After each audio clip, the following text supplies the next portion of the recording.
తెలంగాణ ఉద్యమానికి నాయకత్వం వహించిన కేసీఆర్, తెలంగాణను 10 సంవత్సరాలు పాలించిన కేసీఆర్ని ఎవడ్రా నువ్వు జాతిపిత, ఎవరికిరా నువ్వు జాతి పితావు, ఎవడు నీ జాతి సన్నాసి, బాయిలో దుంకి చచ్చిపోతారు, సిగ్గుతోని తల వంచుకోవాలి అని అరే తురేంత కొట్టేంత ముఖ్యమంత్రి. దొంగ లుచ్చ సిగ్గులేని మాటలు మాట్లాడతారు. ముక్కు నేలకు రాయాలి తెలంగాణ సమాజం ముందల. అసలు బీఆర్ఎస్ కార్యకర్తల నాయకులు, తెలంగాణ వాదులు, కేసీఆర్ అభిమానులు ఏం చేస్తున్నారంటే ఏం చెప్తారు?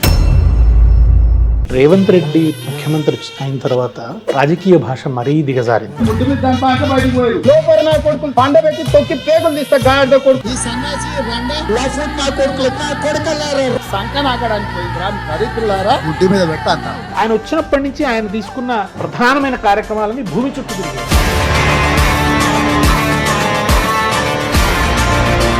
ఇవాళ ఆ భూములకు కృత్రిమంగా ధర పెంచడం ఎట్లా, వాటిని బినామీద కట్టబెట్టడం, కేవలం నిరుపేద మధ్యతరగతి వాడు, వాళ్ళకి అన్ని అనుమతులు ఉన్నాయి. పాపం పైసా కూడబెట్టి జీవితకాలం సంపాదనతో ఒక ఇల్లు కట్టుకున్నారు, జేసీబీలతో కూలగొట్టేసారు. మీ పరిస్థితి ఎట్లుంటుంది ఒకసారి మీరు ఆలోచించండి.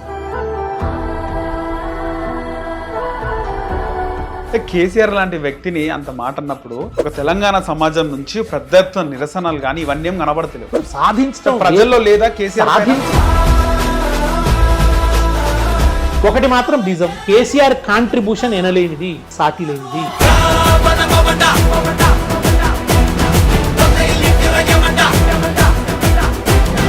తెలుగుదేశాన్ని తెలంగాణ ప్రజలు నిరాకరించారు. ఎప్పుడు నిరాకరించినారు? ఉద్యమ కాలం నుంచే నిరాకరించారు. ఉద్యమ కాలంలో నిరాకరిస్తే తెలుగుదేశం పార్టీకి 14 సీట్లు ఎట్లా వస్తాయి? కేసీఆర్ ఉన్న పథకాలకే రూపాయి ఎక్కిస్తారు. ఉచిత కరెంట్ ఉంది కదా, ఫ్రీ బస్. జై తెలంగాణ నినాదాన్ని ఎందుకు ఇవాళ అప్రకటిత నిషేధం ఉందండి తెలంగాణలో? భట్టి విక్రమార్క గారు జై తెలంగాణ అంటున్నారు, ఉత్తమ్ కుమార్ రెడ్డి జై తెలంగాణ అంటున్నారు, ముఖ్యమంత్రి అంటాడు కదా. ముఖ్యమంత్రి అన్నప్పుడు ఎవరు అన్నారు కదా? కాకతీయ తోరణము, చార్మినార్ మెమెంటోలుగా ఇవ్వడం మానేసినారు. మీరు చూసినారో లేదో? నంది బొమ్మ ఇస్తున్నారు. మరి ఏ నంది? అది లేపాక్షి నందా, రామప్ప నందా నాకు తెలియదు, కానీ తెలంగాణ తల్లిని తీసేసినాడు. ఉద్యమంలోంచి వచ్చిన తెలంగాణ తల్లి కదా. నమస్తే, వెల్కమ్ టు హిట్ టీవీ. నేను నరేష్. ఈరోజు మన గెస్ట్ కరడుగట్టిన తెలంగాణ ఉద్యమకారుడు, రచయిత, తెలంగాణ గాయకుడు, బీఆర్ఎస్ ఎమ్మెల్సీ దేశపతి శ్రీనివాస్ గారు మాట్లాడదాం. సార్ నమస్తే. నమస్కారం. ఎలా ఉన్నారు సార్? పర్వాలేదు, బాగా. ప్రస్తుతం మున్సిపల్ ఎన్నికలు జరుగుతున్నాయి రాష్ట్ర వ్యాప్తంగా. మున్సిపల్ ఎన్నిక వేళ సాక్షాత్తు తెలంగాణను తెచ్చిన, తెలంగాణ ఉద్యమానికి నాయకత్వం వహించిన కేసీఆర్, తెలంగాణను 10 సంవత్సరాలు పాలించిన కేసీఆర్ని ఎవడ్రా నువ్వు జాతిపిత అని అరే తురేంత కొట్టేంత ముఖ్యమంత్రి రేవంత్ రెడ్డి మాట్లాడుతుంటే అసలు బీఆర్ఎస్ కార్యకర్తల నాయకులు, తెలంగాణ వాదులు, కేసీఆర్ అభిమానులు ఏం చేస్తున్నారంటే ఏం చెప్తారు? రేవంత్ రెడ్డి ముఖ్యమంత్రి అయిన తర్వాత రాజకీయ భాష మరీ దిగజారింది. దాన్ని అధమ స్థాయికి తీసుకుపోయాడు, నీచ స్థాయికి తీసుకుపోయాడు ఆయన. కారణం ఏంటంటే ఆయన సంస్కారమే అంతా. ఆయనకి ఇంకో రకంగా మాట్లాడడం రాదు, ఆయన అది మాత్రమే మాట్లాడగలడు. అసలు సమస్య ఏంటంటే, సరే కారణాలు ఏమైనప్పటికీ ఆయన చేతికి అధికారం వచ్చింది. ఓకే, అధికారం వచ్చిన తర్వాత ఆయన మాట్లాడొద్దు, ఆయన పని మాట్లాడాలి, ఆయన చేసిన పని మాట్లాడాలి. ఆ పని ప్రజలకు కమ్యూనికేట్ కావాలి. అప్పుడు ప్రజలు స్వచ్ఛందంగా ఓటు వేస్తారు. కానీ అట్లా కాకుండా ఆయన ప్రజల మెదళ్ళని ఆపరేట్ చేయాలని అనుకుంటున్నాడు. ఆయన తన మాటలతో, తన వక్రీకరణలతో, తన వికృత భాషతో, వికృతమైన అటాక్తో, మనీతో రకరకాలుగా మ్యానిపులేషన్ చేయాలనుకుంటున్నాడు తప్ప ప్రజలు కేంద్రంగా ఆయన ఆలోచన లేదు. ముఖ్యమంత్రిగా నేను ఏం చేయాలి ఈ రాష్ట్రానికి, కేసీఆర్ గారు ఇవన్నీ చేశారు, అక్కడి నుంచి నేను కొనసాగించాలి, దాన్ని ఇంకా విశాలతరం చేయాలి, ఆయన సాధించిన ప్రగతిని నేను ఇంకా విశాలతరం చేయాలి, నిజంగా ఏమన్నా గ్యాప్స్ ఉంటే ఆ గ్యాప్స్ని నేను ఫిలప్ చేయాలి అనే ఒక సీరియస్నెస్ కానీ, ఆ ఇంట్రెస్ట్ కానీ, ఆ కన్సర్న్ కానీ రేవంత్ రెడ్డికి లేదు. లేకపోవడం వల్ల ఏమిటంటే, నిజానికి ఆయన దావోస్ నుంచి వచ్చాడు. దావోస్ నుంచి రాగానే ఆయన ఏం చేయాలి? ప్రెస్ మీట్ పెట్టి తన దావోస్ పర్యటన వివరాలు చెప్పాలి. దావోస్ పర్యటన తెలంగాణకు ఎట్లా ఉపయోగపడ్డదో చెప్పాలి, ఏ పెట్టుబడులు ఏం తీసుకొచ్చిండో చెప్పాలి, దానివల్ల ఉద్యోగిత ఏం వస్తున్నదో చెప్పాలి, ఎన్ని ఉద్యోగాలు వస్తున్నాయి, అవి ఏమి చెప్పలేదు ఆయన. ఎందుకంటే ఆయన దావోస్ పర్యటన నిష్ప్రయోజనమైంది. దాని గురించి అసలు ఊసేలేదు, ఏం లేదు అసలు మాట్లాడు. అది ముందుకు వస్తుందనే దాన్ని పక్కదారి పట్టించడానికి ఆయన మొత్తం మున్సిపల్ ఎన్నికల ఎజెండాని మార్చడానికి. మున్సిపల్ ఎన్నికల్లో ఏం జరగాలి? ప్రజలు ఆలోచిస్తుంది ఏమిటి? మార్పు అనే ఒక మాటను నమ్మి ఈయనకు అధికారం ఇచ్చాం, చేతికి కాంగ్రెస్కి అధికారం ఇచ్చాం. 2 సంవత్సరాల్లో మా జీవితాల్లో వచ్చిన మార్పు ఏమిటి? క్వాలిటేటివ్ చేంజ్ ఏమిటి అసలు? ఒక మౌలికమైన మార్పుకు సంబంధించిన బీజాలైనా పడ్డాయా? ఓ తొవ్వ ఏమన్నా పడ్డదా? ఒక ఉపాధి పెంచే తొవ్వ పడ్డదా? ఒక వ్యవసాయంలో మరింత గ్రోత్ సాధించడానికి కావాల్సిన తొవ్వ ఏమన్నా పడ్డదా? పేదవాళ్ళను ఆదుకోవడానికి సంబంధించినటువంటి బాటలు ఏమన్నా వేసిండా? ఇన్ఫ్రాస్ట్రక్చర్ మెరుగుదల చేయడానికి, గ్రామీణ ప్రాంతాల్లో సౌకర్యాలు పెంచడానికి, విద్యారంగంలో ఒక గుణాత్మకమైన మార్పు రావడానికి ఏమన్నా జరిగిందా? ఏం లేదు. ఉత్తదే ఊదరగొట్టడం, ఉత్తదే ఎలక్షన్ స్టంట్, ఉత్త ట్రిక్కులు, ఇవే తప్ప తర్వాత అన్నిటికీ మించి విధ్వంసం జరుగుతున్నది. విధ్వంసం ఇప్పుడు ఆయన వచ్చినప్పటి నుంచి ఆయన తీసుకున్న ప్రధానమైన కార్యక్రమాలని భూమి చుట్టూ తిరిగేవి. Future city, 4th city, future city అది నిజానికి ఫార్మా కంపెనీల కోసం ఈ కంపెనీలన్నీ చెల్లాచెదురుగా ఉన్నాయి. ఉండడం వల్ల వాళ్ళు ఈ పొల్యూషన్ని సరిగ్గా ట్రీట్ చేయటం లేదు. వీటన్నిటిని ఒకవైపు తీసుకుపోయి అక్కడ పొల్యూషన్ ట్రీట్మెంట్కు కామన్ ఒక తయారు చేసి జీరో వేస్ట్ ఉండేలాగా చేసి కొత్త టెక్నాలజీతో వాటిని నిర్మించి ఆ ట్రీట్మెంట్ అనేది కూడా కామన్ ఫండ్తో కామన్ పద్ధతులలో చేయడం వల్ల ఎఫెక్టివ్గా జరిగి కాలుష్యాన్ని తగ్గించిన వాళ్ళం అవుతామని ఒక ఆలోచనతో ఫార్మా సిటీని ఆయన ప్లాన్ చేశాడు. అది ఫార్మా సిటీ కాదు, ఫ్యూచర్ సిటీ అన్నాడు. ఫ్యూచర్ సిటీ అని చెప్పి ఏం చేశాడు? ఇవాళ ఆ భూములకు కృత్రిమంగా ధర పెంచడం ఎట్లా, వాటిని బినామీలకు కట్టబెట్టడం ఎట్లా, ఇది నడుస్తున్నది. లగచర్లలో ఫార్మా కంపెనీలు అన్నాడు. అక్కడ తన బావమరిదికి ఆ భూములు అప్పచెప్పడానికి ప్రయత్నించాడు, విఫలమయ్యాడు. సెంట్రల్ యూనివర్సిటీకి వెళ్ళి ఆ భూములు స్వాధీనం చేసుకునే ప్రయత్నం చేసినాడు. దేశవ్యాప్త నిరసన వచ్చింది, విఫలమయ్యాడు. ఇంకా దానికి సంబంధించిన ప్రయత్నం అయితే కొనసాగుతూనే ఉన్నది. హైడ్రా పేరిట జరుగుతున్నది ఏమిటి? చెరువుల రక్షణ అన్నాడు. వినడానికి ఆశయం బాగుంది, కానీ బడాబాబులు ఎన్ని ఉన్నాయి కదా, అందులో ఎవరి అన్న ఉండనివ్వండి, ఇర్రెస్పెక్టివ్ ఆఫ్ పార్టీ. టీఆర్ఎస్ వాళ్ళ ఇంటి కూడా కూల్చు, కాదని ఎవరు అనటం లేదు. కాంగ్రెస్ వాళ్ళ ఉన్నా కూల్చు, ఎవరి ఉన్నా కూల్చు. నిజంగా చెరువుల పరిరక్షణ మీద నువ్వు అంత సీరియస్గా ఉండదలుచుకుంటే. కానీ జరుగుతున్నది ఏమిటి? కేవలం నిరుపేదలు, మధ్యతరగతి వాళ్ళు, వాళ్ళకి అన్ని అనుమతులు ఉన్నాయి. పాపం పైసా పైసా కూడబెట్టి జీవితకాలం సంపాదనతో ఒక ఇల్లు కట్టుకున్నారు. మీరు ఆలోచించండి, మీరు జీవితకాలం సంపాదనతో ఒక ఇల్లు కట్టుకుంటూ అర్ధరాత్రి వచ్చి మీ ఇల్లు జేసీబీలతో కూలగొట్టేసారు. మీ పరిస్థితి ఎట్లుంటుంది ఒకసారి మీరు ఆలోచించండి. వాళ్ళకి ఏమిటి మరి, వాళ్ళ పరిహారం ఏమిటి? మనం నిర్వాసితులకు పరిహారం ఇస్తున్నాం కదా, ఆ విధంగా వాళ్ళకి ఏదైనా పరిహారం ఇవ్వండి. పేదవాళ్ళు చిన్న చిన్న రేకులు వేసుకొని వాళ్ళు అక్కడ ఉంటే నిర్దాక్షిణ్యంగా పోయి కూలగొట్టిగా చిన్నపిల్లలు పుస్తకాలు తీసుకుంటామంటే కూడా తీసుకొనివ్వకుండా క్రూరంగా జేసీబీలు దించి భయంకరంగా వెళ్ళాలి. తర్వాత ఆ భూములు ఏం చేస్తున్నారో కూడా తెలియదు. ఆ చేతికి వచ్చిన భూములు వాళ్ళు అమ్ముతారు, కార్పొరేట్ శక్తులకు కట్టబెడతారు.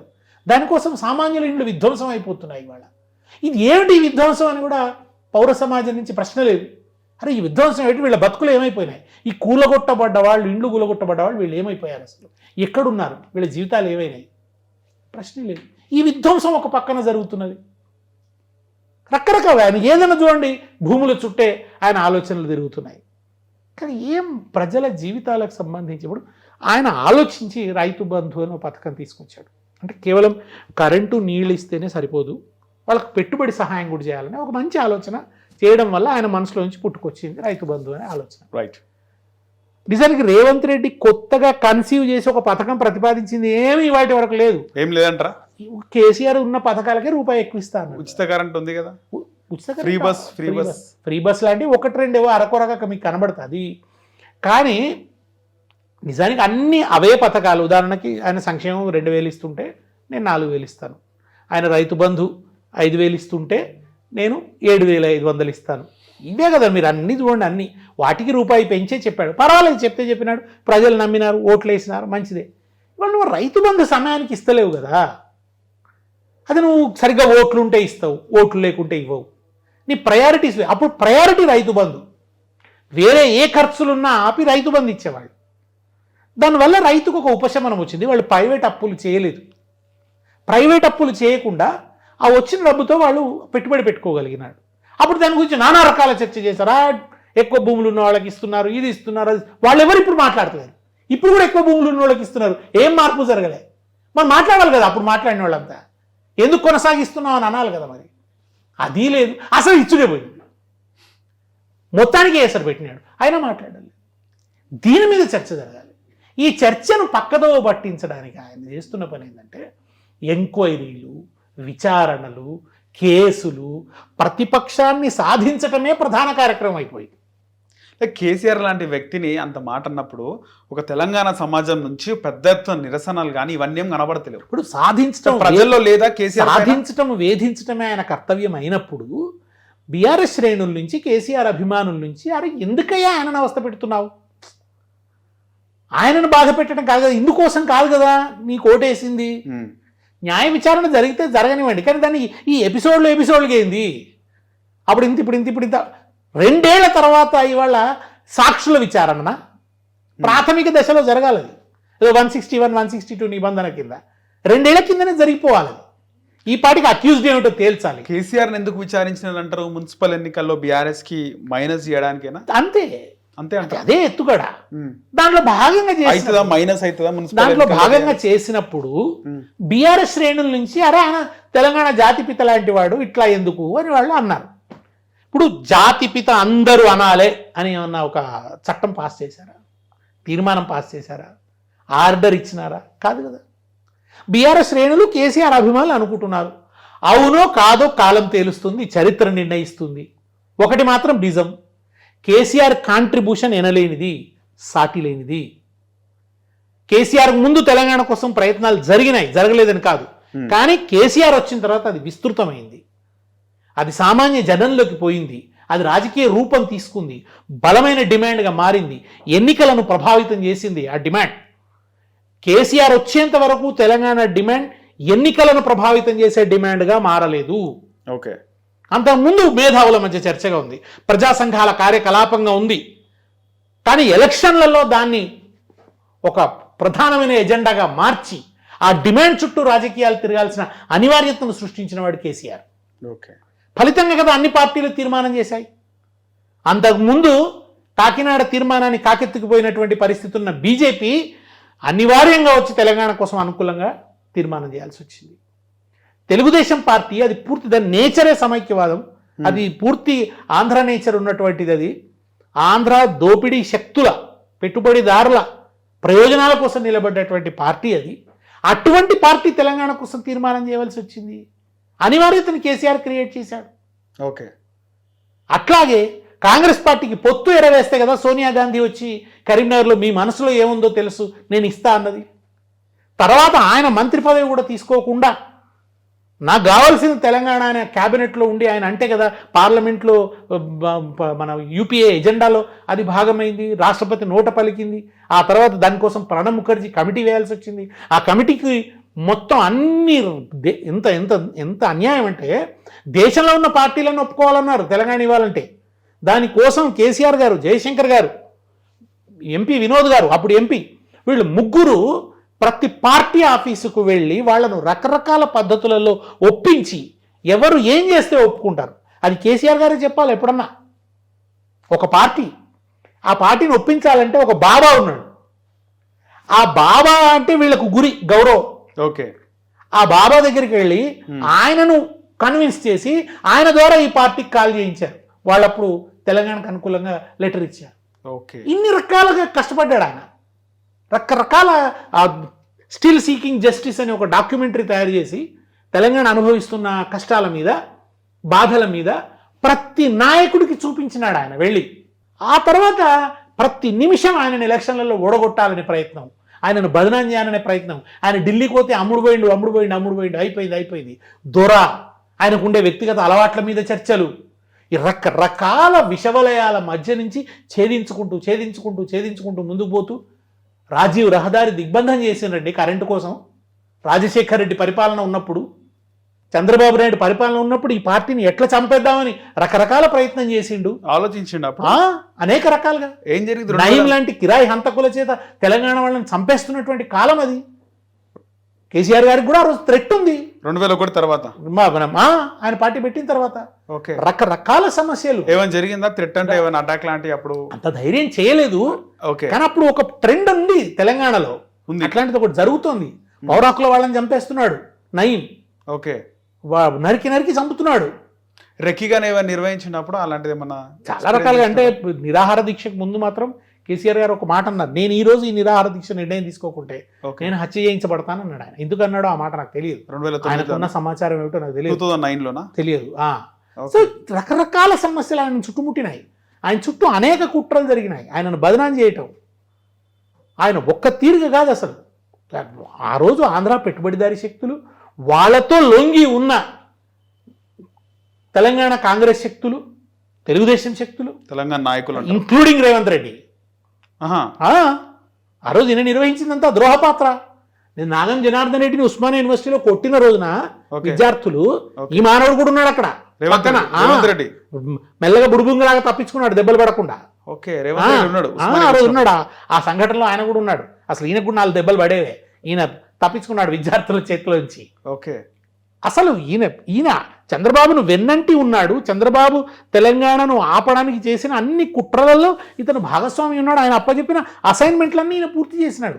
ఎందుకు రేవంత్ రెడ్డికి ఎందుకంటే రేవంత్ రెడ్డి కూడా తెలంగాణ రేవంత్ రావాలి రెడ్డి తెలుగుదేశం ద్వారా తన కెరీర్, ఓకే.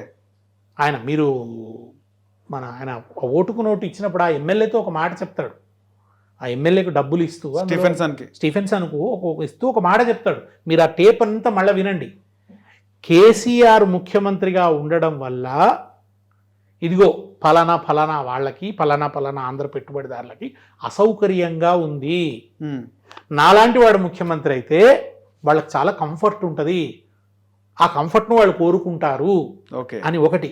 ఇదిగో ఆంధ్రప్రదేశ్ ఉంటే ఈ కులాల మధ్య ఘర్షణ ఉంది, ఫలానా 2 కులాల మధ్య ఘర్షణ ఉంది కనుక మేము తెలుగుదేశంగా తెలంగాణలో ఫలానా కులాలను మేము ఎంకరేజ్ చేశాం. ఇప్పుడు మాకు తెలంగాణ విడిపోవడం వల్ల ఇగో ఈ కులంతో మాకు ఘర్షణ పోయింది కనుక ఇప్పుడు ఆ కులాలను కాదు, ఇగో ఈ కులం వాళ్ళను మేము కేసీఆర్ వ్యతిరేకంగా రెచ్చగొట్టదలుచుకున్నాం అని చెప్తాడు. మీరు వినండి అవన్నీ. ఈయన ఈ ఎజెండా అంతా అప్పుడే చెప్పిండు. ఎవరు? చంద్రబాబు. రేవంత్ రెడ్డి చెప్పిండు, రేవంత్ రెడ్డి స్టీఫెన్సన్ మా ఎజెండా ఇది, మేము ఆలోచిస్తున్నది ఇది, అందుకోసం మేము కేసీఆర్ను పడగొట్టవలసి ఉంది అని. ఆ రోజు డబ్బు సంచులతో చేసిన ప్రయత్నం విఫలమైంది. ఓకే. ఆ తర్వాత కాంగ్రెస్తో పొత్తు పెట్టుకొని, అంటే బద్ధ విరోధి అయిన కాంగ్రెస్తో పొత్తు పెట్టుకొని చంద్రబాబు నాయుడు రంగంలోకి దిగిండు. అయినా వీలు కాలేదు. ఇక ఇట్లా వీలు కాదు అని అప్పుడు రేవంత్ రెడ్డి గారికి అసైన్మెంట్ ఇచ్చి చంద్రబాబు గారి దీవెనలతో ఆయన కాంగ్రెస్కి వెళ్ళి నమస్కరించి వెళ్ళాడు. చంద్రబాబుకు నమస్కరించి వెళ్ళాడు. కాంగ్రెస్లో చేరి చంద్రబాబు అందించిన డబ్బు సంచులతో పిసిసి ప్రెసిడెంట్ అయి, చంద్రబాబు అంటే ఒక వ్యక్తిగా చూడొద్దండి, హైదరాబాద్ మీద పట్టు బిగించిన ఒక ఆంధ్ర ఇండస్ట్రియల్ లాబీ ప్రతినిధిగా చూడాలి, ఆయన పెట్టుబడిదారీ శక్తుల ప్రతినిధిగా చూడాలి. వాళ్ళ ఏజెంట్గా ఈయన వెళ్ళి కాంగ్రెస్ నుంచి వాళ్ళ అధికారంలోకి వచ్చి ఆయన ఇస్తున్న కాలేమిటి మీరు చూడండి. ఏమంటున్నాడు ఆయన? తెలంగాణలో బీఆర్ఎస్ గద్దెలు కూలిపోవాలి, తిరిగి తెలుగుదేశం గద్దెలు రావాలి అన్నాడు. ఆ మాట మొన్న అన్నాడు కదా ఖమ్మంలో. తెలుగుదేశంని తెలంగాణలో ఖమ్మంలో ఉన్నటువంటి ఎవరైతే టీడీపీ అభిమానులు, ఎన్టీఆర్ అభిమానులు ఉన్నారో వాళ్ళు మాత్రం బీఆర్ఎస్ కి ఓటు వేయద్దని చెప్పిండు. ఆయన ఎవరిని ఉద్దేశించి చెప్తున్నాడు, ఏం చెప్తున్నాడు? తెలంగాణలో ఒక గొప్ప పార్టీ, ఒక అద్భుతమైన పార్టీ, దాన్ని లేకుండా చేశాడు కేసీఆర్. కేసీఆర్ చేయలేదండి, తెలంగాణ ప్రజలు చేశారు. తెలుగుదేశాన్ని తెలంగాణ ప్రజలు నిరాకరించారు. ఎప్పుడు నిరాకరించినారు? ఉద్యమ కాలం నుంచే నిరాకరించినారు. ఉద్యమ కాలంలో నిరాకరిస్తే తెలుగుదేశం పార్టీకి 14 సీట్లు ఎట్లా వస్తాయి? ఇప్పుడు మీరన్న మాట 14 సీట్లు ఎట్లా వస్తాయి? కొన్ని సమస్యలు ఎట్లుంటాయంటేనండి, ఎలక్షన్స్ అనేవి కొంచెం డిఫరెంట్ గా ఉంటాయి. ఎలక్షన్స్ లో రకరకాల అంశాలు ప్లే చేస్తాయి. ప్రజల అభిప్రాయం ఉన్నట్టు కూడా ఒక్కొక్కసారి ఎలక్షన్లలో ప్రతిఫలించదు. ఎలక్షన్లలో అనేకం ఉంటాయి, పోల్ మేనేజ్మెంట్లు ఉంటాయి, డబ్బులు ఉంటాయి, దొగ్గోట్లు ఉంటాయి, సారాలు ఉంటాయి, పంపిణీలు ఉంటాయి, అనేకం ఉంటాయి. మరి తెలంగాణ ఉద్యమం అంతా అవస్థ గదే కదా, ప్రజలకు ఉంటది. కానీ రాజకీయ ఈక్వేషన్లతో వచ్చే సమస్యల వల్ల అనుకున్న ఫలితం రాదు ఎన్నికలలో. ఈ సమస్య, ఈ ఘర్షణ. కానీ తదనంతరం తెలంగాణ ఏర్పడిన తర్వాత తెలంగాణ ప్రజలకు ఒకటి అర్థమైంది, ఈ పార్టీ ఇంక ఇక్కడ ఇర్రెలెవెంట్. కానీ కేసీఆర్ లాక్కున్నాడు కదా సార్, కేసీఆర్ జాయిన్ చేయించుకున్నాడు కదా పార్టీని, 14 మంది ఎమ్మెల్యేలు. ఫస్ట్ ఆఫ్ ఆల్ ఏం జరిగింది, చంద్రబాబు నాయుడు ఇక్కడి నుంచి వెళ్ళిపోయాడు. అవును. ఇక్కడి నుంచి వెళ్ళిపోయిన తర్వాత తెలుగుదేశం నాయకులకి ఇంకేముంది అసలు ఇక్కడ, ఇక మనకు వేరే మార్గం లేదు అని కొంతమంది ఇందులో చేరారు, కొంతమంది కాంగ్రెస్లో చేరారు. రేవంత్ రెడ్డి లాంటి వాడు కాంగ్రెస్లోకి పోయినాడు, కొంతమంది టీఆర్ఎస్లోకి వచ్చినాడు. టీఆర్ఎస్లోకి వచ్చి ఇక్కడ ఉంటే మాకు అసలు తెలంగాణకు ఉపయోగపడతాం అనుకుని వచ్చినారు. ఆయన అట్లా కాదనుకున్నాడు, నేను ఎట్టి పరిస్థితుల్లో కేసీఆర్ దగ్గర రావద్దు, కేసీఆర్ను దెబ్బకొట్టి, ఇక్కడ తెలుగుదేశంను దెబ్బకొట్టిన కేసీఆర్ను సంపూర్ణంగా లేకుండా చేయడమే నా జీవిత లక్ష్యం అని అనుకున్నాడు. వ్యక్తిగత లక్ష్యం ఒకటి ఉంది, ముఖ్యమంత్రి ఆయన ఓటుకు నోటు సమయంలో ఆయనను రెడ్ హ్యాండెడ్గా పట్టుకున్నాడు, ఆయనను జైల్లో పెట్టించిన ఆ కసి తీర్చుకోవాలి, అదొక వ్యక్తిగత లక్ష్యం. రెండవ లక్ష్యం, తన కెరీర్ అద్భుతంగా ఉంటుందనుకుని తనకెంతో మేలు చేసిన చంద్రబాబు నాయుడుకు తెలంగాణలో ఆయన రాజకీయాలకు కాలం చెల్లింది కేసీఆర్ వల్ల, కనుక ఆ కక్ష తీర్చుకోవాలి. ఈ కక్ష ఎందుకు తీర్చుకోవాలి? ఆయనకు ఆ అండదండలు ఉండాలి. మీరు ఒకటి గుర్తుపెట్టుకోండి, మొన్న రేవంత్ రెడ్డి గెలుపు కోసం తెలుగుదేశం శక్తులు బలంగా పనిచేసినాయి. అప్పుడు చంద్రబాబు రేవంత్ రెడ్డి చీఫ్ మినిస్టర్ అయిన తర్వాత తీసిన ఊరేగింపులో ఎవరి జెండాలు ఉన్నాయి? తెలుగుదేశం పార్టీ జెండాలు ఉన్నాయి. వాళ్ళు ఇప్పుడు కంఫర్ట్ ఫీల్ అవుతున్నారు, వాళ్ళు హ్యాపీగా ఉన్నారు. టీడీపీ వాళ్ళు హ్యాపీగా ఉన్నారు. అంటే గతంలో కేసీఆర్ కొట్టిన దెబ్బకి ఇప్పుడు రివెంజ్ తీర్చుకున్నామనే ఒక తృప్తితో ఉన్నారు వాళ్ళందరూ. దాంట్లో భాగంగా ఇవన్నీ జరుగుతాయి. కానీ కేసీఆర్ ఒక దాంట్లో భాగంగా టీఆర్ఎస్ దెబ్బ కొట్టాలి, కేసీఆర్ కుండే క్యారెక్టర్ ను మొత్తం దెబ్బ కొట్టాలి, మొత్తం పోరాట చరిత్రనే మలినపరచాలి. మొదలు చేస్తే జై తెలంగాణ నినాదాన్ని ఎందుకు ఇవాళ అప్రకటిత నిషేధం ఉందండి తెలంగాణలో? ఓకే, ఆ సోయినే, ఆ స్పృహని, ఆ స్పిరిట్ ని దెబ్బ కొడుతున్నారు. అనఫిషియల్ నిషేధం ఉందంటారు. ఉన్నట్టే కదా, ఎవరు అంటలేరు కదా. వింటున్నారా మీరు? భట్టి విక్రమార్క గారు జై తెలంగాణ అంటున్నారా? ఉత్తమ్ కుమార్ రెడ్డి జై తెలంగాణ అంటున్నారా? ముఖ్యమంత్రి అంటలేడు కదా. అంటలేదు. ముఖ్యమంత్రి అన్నప్పుడు ఎవరు అన్నారు కదా? అది అప్రకటిత నిషేధమే కదా. అది మాత్రం తెలంగాణ వచ్చింది. కాకతీయ తోరణము, చార్మినార్ మెమెంటోలుగా ఇవ్వడం మానేసినారు. మీరు చూసినారో లేదో? నంది బొమ్మ ఇస్తున్నారు. మరి ఏ నంది? అది లేపాక్షి నందా, రామప్ప నందా నాకు తెలియదు, కానీ ఒక నంది బొమ్మని ఇస్తున్నారు ఇప్పుడు మెమెంటోగా. ఇవి చిన్న చిన్నవే కావచ్చు. తెలంగాణ తల్లిని తీసేసినాడు. ఉద్యమంలోంచి వచ్చిన తెలంగాణ తల్లి కదా. అది చూస్తే ఉద్యమం గుర్తొస్తుంది. ఇప్పుడున్న తల్లిని చూస్తే మీకు ఉద్యమం గుర్తు రాదు. కానీ ఉద్యమం టైంలో తెలంగాణ తల్లి ఈ విధంగానే ఉండని తల్లి తెలంగాణ పార్టీ పెట్టిన విజయశాంతి విగ్రహం కూడా ఆ విధంగానే ఉంది. కొన్ని ఫోటోలు బయటకు వచ్చినాయి. సామాన్య మహిళ లాగా. ఇప్పుడు దానికి చాలా చర్చ జరిగింది అబ్బా. ఎవరో విజయశాంతి చెప్పలేదు, ఇంకెవరో చెప్పలేదు. అది తెలంగాణ తల్లి ఎట్లుండాలి. ఆమె తల్లి తెలంగాణ అని పార్టీ పెట్టి తెలంగాణ పార్టీ, ఆమె తెలంగాణ తల్లి విగ్రహాలు పెట్టలేదు. ఆమె తల్లి తెలంగాణ అని పార్టీ విగ్రహం బయటకు వచ్చింది సార్. ఆ ఫోటో పార్టీ పెట్టింది. జరిగింది ఏమిటంటే మేధావుల మధ్య చర్చ జరిగింది. ఎట్లా ఉండాలి విగ్రహం, తెలంగాణ తల్లి ఎట్లా ఉండాలి. తెలంగాణ ఉద్యమం ముందే, తెలంగాణ ఉద్యమ సందర్భంలో సమయంలో, ఆ సమయంలో నిర్మల్ నుంచి చారి అనే ఒక ఆర్టిస్ట్ మొట్టమొదట బొమ్మ వేసినాడు. తెలంగాణ తల్లి. ప్రజాతంత్ర అనే పత్రిక మీద ముఖ చిత్రంగా వచ్చింది అది. మేము చర్చల్లో చేస్తున్నాం, మేము చిత్రకారులం కాదు కనుక గీయలేదు, మా ఉపన్యాసాల్లో చెప్తున్నాం. తెలంగాణ తల్లి జొన్న కర్ర పట్టుకొని ఉంటుంది. తెలంగాణ తల్లి మన బతుకమ్మ, మన తెలంగాణ వాళ్ళ అలంకరణతో ఉంటుంది, ఆ రకమైన నగలతో ఉంటుంది, గేంటీలతో ఉంటుంది, మన దగ్గర స్త్రీలు ధరించేటువంటి ఆ నగలతో ఉంటుంది. ఇట్లా మాట్లాడుతుంటే ఆయన ఒక బొమ్మ వేసినాడు.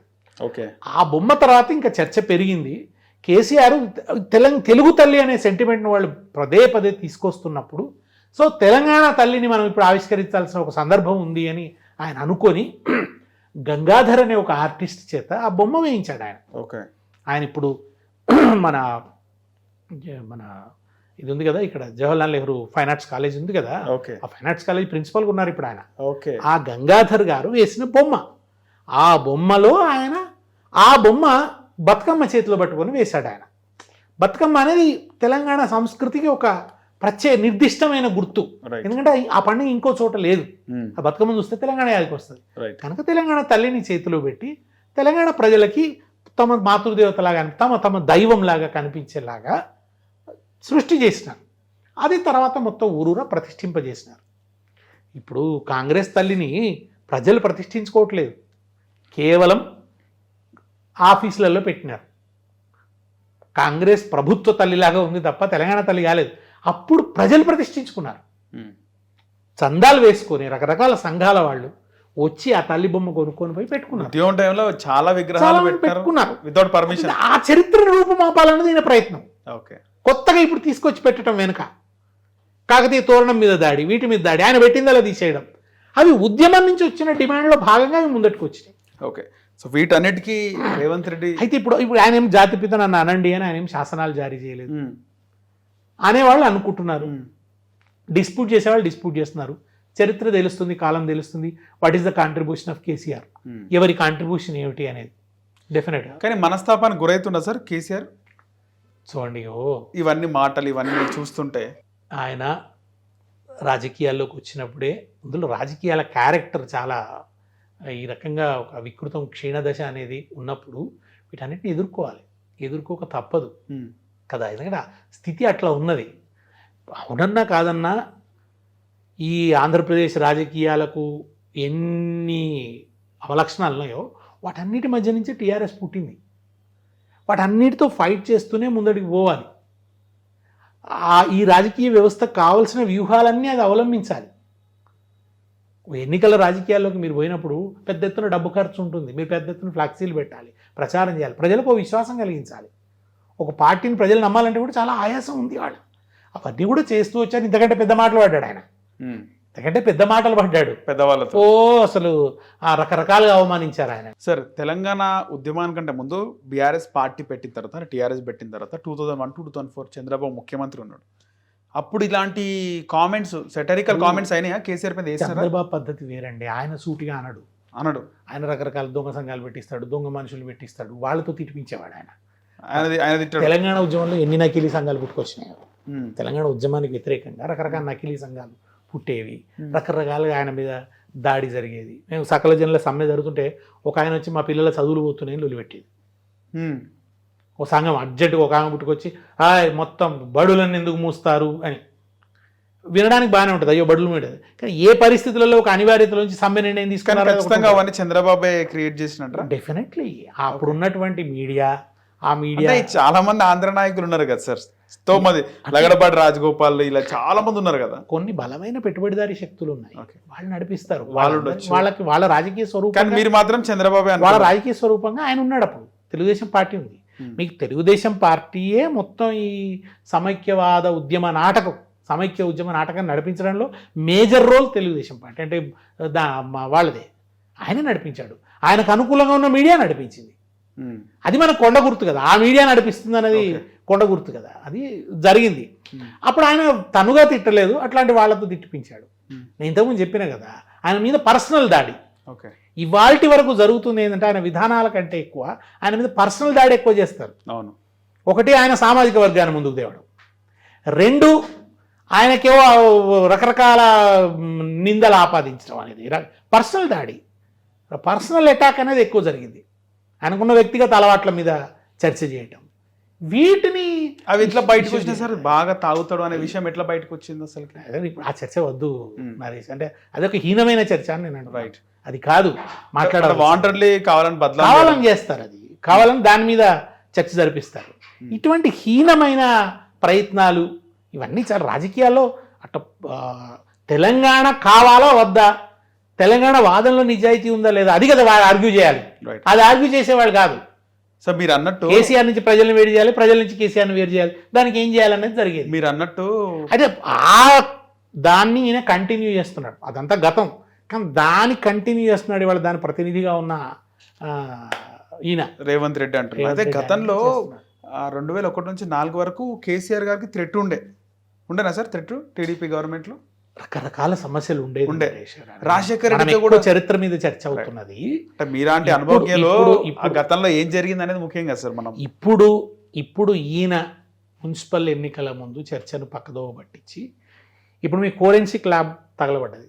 అంటే ఒకవైపు సామాన్యుల ఇండ్లు కూలుస్తూ, జీవితాలు కూలుస్తూ, వాళ్ళకి రావాల్సిన సంక్షేమ పథకాలు రాకుండా చేస్తూ ఇప్పుడు కేసీఆర్ కిట్ లాంటి పథకం ఉందండి. మంచి ఉదాత్తమైన పథకం, మానవీయమైన పథకం, మంచి పథకం. రైట్. ఏమిటండి పాపం గర్భవతులుగా ఉంటారు, ఆ సమయంలో వాళ్ళు కూలీకి పోరు, ఆ కూలీ డబ్బులు వాళ్లకు డెలివరీ ఒక 3 విడతలుగా ఇవ్వాలి. మంచి ఆలోచన కదా. 3 విడతలుగా ఒక 13,000 ఇచ్చేవాళ్ళు వాళ్ళకి, పేదవాళ్ళకి. తర్వాత ఆ పిల్లవాడికి తల్లికి ఉపయోగపడే కొన్ని వస్తువులతో కిట్ ఇచ్చేవాళ్ళు. నువ్వు అది తీసేసినావు.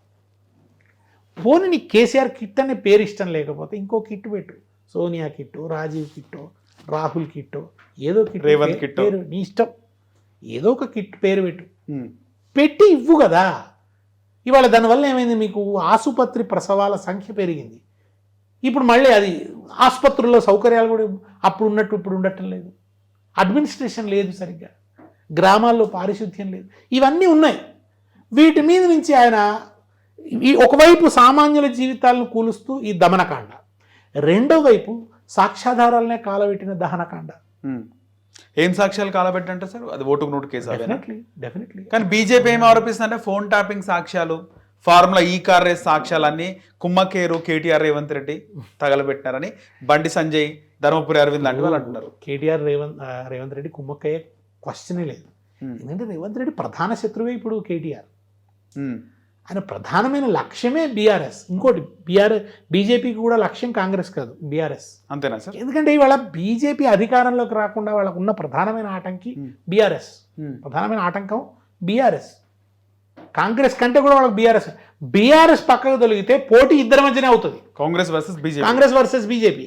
కంటగింపులాగా కంట్లో నలిసిలాగా బీఆర్ఎస్ ఉంది. ఓకే, బీఆర్ఎస్ దాటి తాము ముందుకు రావాలి. ఇప్పుడు ఆ టెక్నిక్లో భాగంగా రేవంత్ రెడ్డి కూడా మీకు ఎందుకు పోయి వాడిని లేకుండా చేద్దాం, మోదాలు బీఆర్ఎస్ని లేకుండా చేద్దాం, అప్పుడు మా ఇద్దరమే కదా అనేది వాళ్ళ మధ్య కుదిరింది. అందుకని మీకు కేసీఆర్ మీద చేసిన అటాక్ మీకు బండి సంజయ్ కానీ మరొకరు కానీ చేయటం లేదు రేవంత్ రెడ్డి మీద. ఆ స్థాయిలో లేవు. యాత్రలు చేయడము, విపరీతమైన తిట్లు తిట్టడము, ఈ భయంకరమైన అటాక్ చేశారు. అప్పుడు రకరకాల పద్ధతులలో బదనాములు, పుకార్లు, ఆ రకమైన దాడి ఇప్పుడు లేదు మీకు.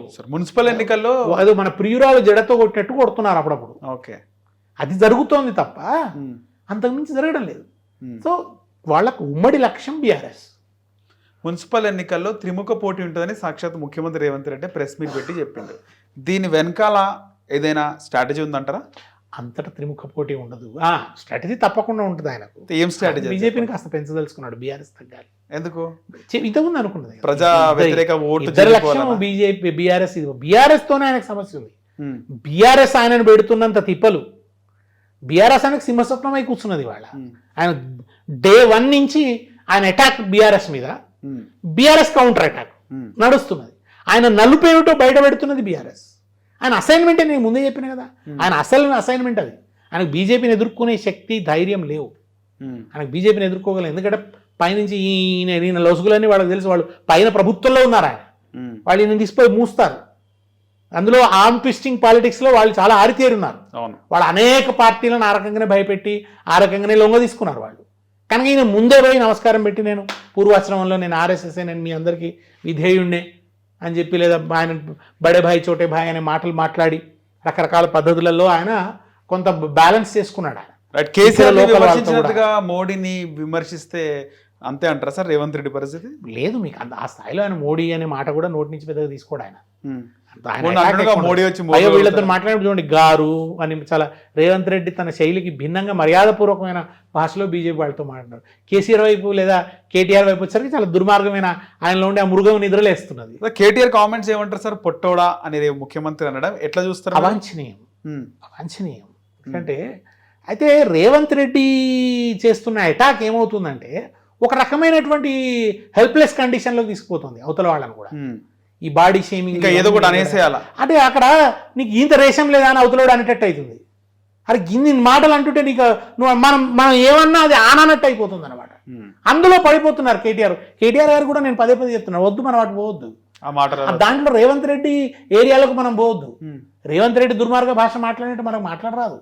మనం అది మాట్లాడద్దు. మనకు పదునైన వాదన ఉంది, మీరు చేసిన కృషి ఉంది.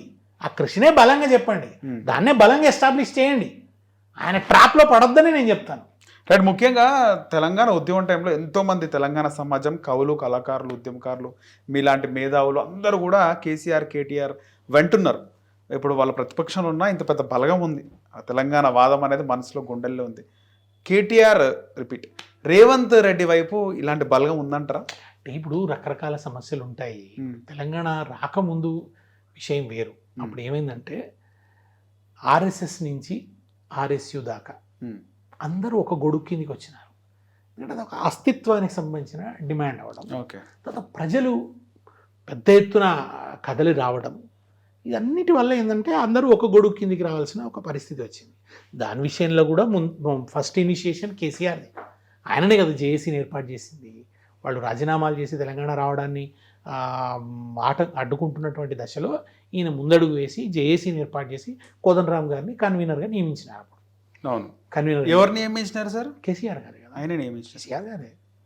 అప్పుడు కోదండరామ్ గారు బీఆర్ఎస్తో సన్నిహితంగా మెదులుకునేవాడు. అంటే అప్పుడు టీఆర్ఎస్తో సన్నిహితంగా ఉండేవాడు ఆయన.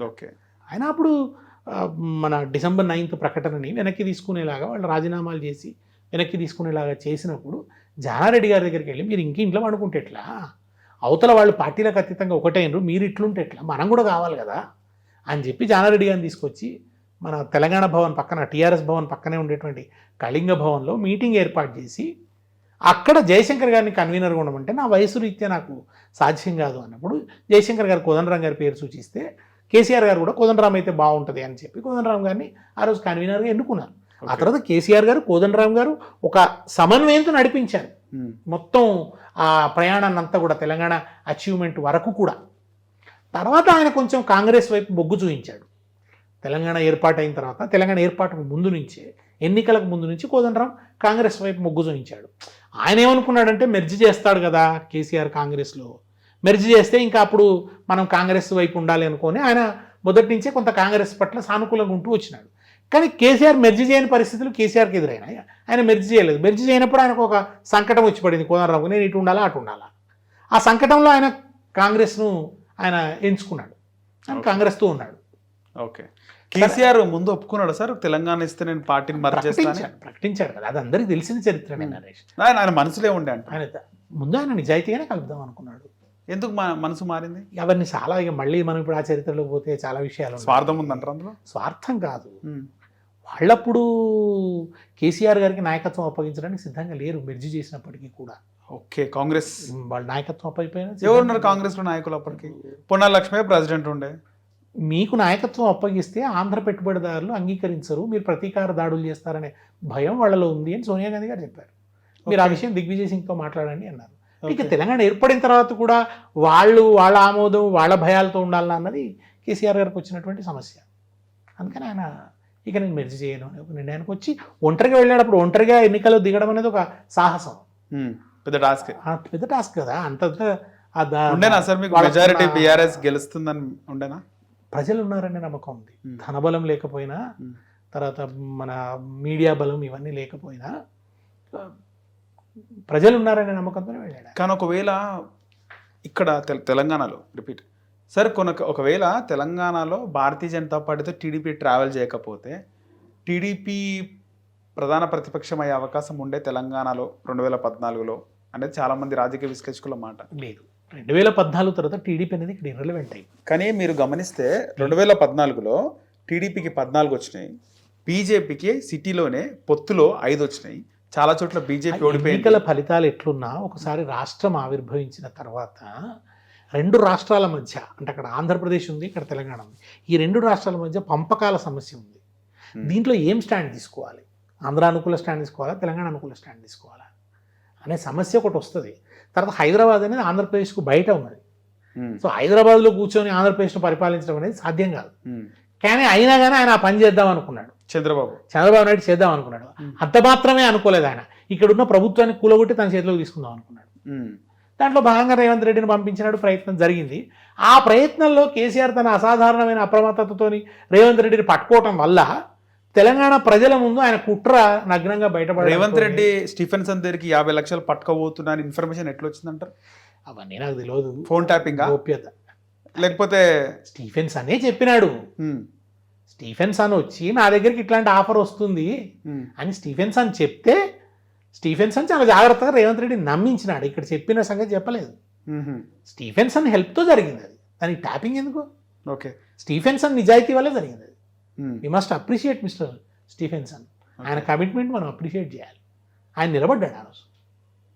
అందువల్ల రేవంత్ రెడ్డి దొరికిపోయినాడు. ఓకే, లొంగిపోలేదు అంటారు? లేదు, ఆయన లొంగలేదు, డబ్బుకు లొంగలేదు. ఆయన డబ్బుకు లొంగకపోవటం వల్లనే జరిగింది.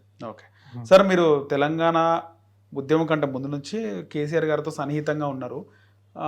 పార్టీ పరంగా 2006-07 ఆ టైంలో ఫస్ట్ కవిత వచ్చిందంటారు.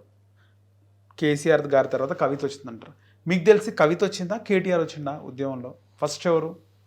దాదాపు కూడా కొంచెం చిన్న తేడా ఉండొచ్చు, ముందే వచ్చి ఉండవచ్చు, ఆమెనే ముందు వచ్చి ఉండొచ్చు. హరీష్ రావు మొదటి నుంచి ఉన్నాడు.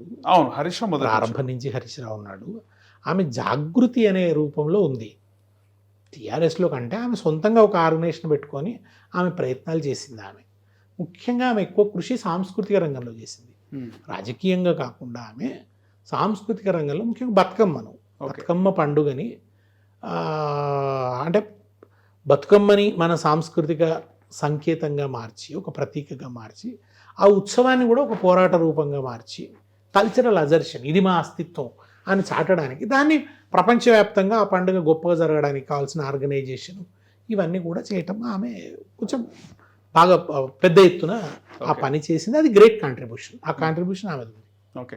కేటీఆర్ మాత్రం నేరుగా పార్టీ కార్యక్రమాల్లో పాల్గొన్నాడు. ఆయన ఉండేనా సార్ కేటీఆర్ రాజకీయాలు వచ్చినాక ఒక రాజకీయ వారసుడిగా యాక్సెప్ట్ చేస్తారా, ఆయన ఎదుగుతారా అని ఒకటి ఏమైనా అనుకున్నారా అప్పుడు? వారసుడా కాదా అనే చర్చ అప్పుడు లేదు, కానీ తన వంతుగా తాను వచ్చినాడు. ఓకే. తను కూడా నేను కూడా మూమెంట్లో ఉంటా, మా నాన్నకు అండగా ఉంటా. ఇప్పుడు ఆ ప్రయత్నం చేస్తున్నప్పుడు కుటుంబం అండదండగా నిలుస్తుంది కదా. రైట్. ఆ విధంగా నాన్న ఒక టాస్క్ తీసుకున్నాడు, ఒక సాహసోపేతమైన టాస్క్ తీసుకున్నాడు. దాంట్లో చాలా సమస్యలు ఉన్నాయి. దాంట్లో రకరకాల కోవర్టులు ఉన్నారు, దెబ్బ కొట్టేవాడు దెబ్బ కొడుతున్నాడు, అనేక విషయాలు హ్యాండిల్ చేయాల్సి ఉంది. అప్పుడు నమ్మకమైన వాళ్ళు, దగ్గర వాళ్ళు, ఆత్మీయంగా ఉండేవాళ్ళు అవసరం అవుతారు. కానీ అప్పుడు కేటీఆర్ కి అంటే పాలిటిక్స్ లోకి వచ్చే ఇష్టమే లేదు, బయట నుంచి ఫోన్ చేసి చెప్తుండే అసలు ఆయనకి ఇష్టం లేదు అన్నదేమి నిజం కాదనుకోండి. ఆయన రావాలనుకున్నాడు, విలన్ విష్తోనే ఆయన వచ్చినాడు. ఆయనకు ఆ సమర్థత ఉందని ఆయన అనుకున్నాడు, అది ప్రూవ్ అయింది కూడా.